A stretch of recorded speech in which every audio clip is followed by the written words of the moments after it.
Ang banga at ang ginto. Kwento ng kasakiman. May isang matandang lalaki na ang pangalan ay Mang Lando.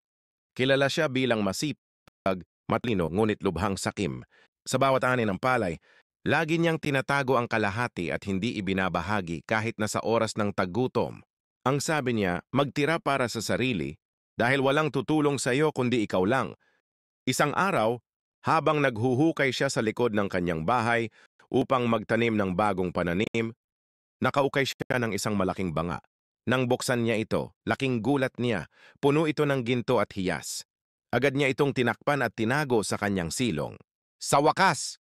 Bulalas ni Mang Lando. Hindi ko na kailangang makihati kanino man. Ako na ang pinakamayaman sa baryong ito. Ngunit sa kanyang pagkasabik, unti-unti siyang nagbago. Hindi na siya lumalabas ng bahay, takot na baka may magnanakaw. Hindi na rin siya natutulog ng maayos. Laging binabantayan ang kanyang banga ng ginto. Pinutol niya ang pakikipagkaibigan sa mga kapitbahay at isinara ang kanyang puso sa mga nangangailangan. Dumaan ang ilang buwan. Nagkasakit si Mang Lando. Walang nag-alaga sa kanya. Walang dumalaw. Walang nag-abot ng pagkain. Walang nagmalasakit.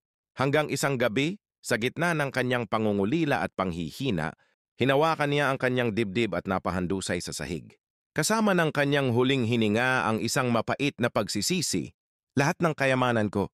Pero wala ni isang tunay na kaibigan. Kinabukasan, nadiskubre ng mga bata ang kanyang bangkay. Sa paghahanap nila ng mga gamit para ilibing siya, natuklasan nila ang bangang may ginto.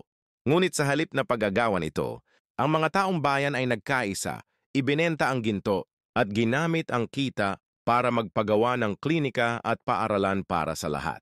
Aral. Ang kayamanan ay walang saysay kung ito'y ikinukubli sa sarili lamang.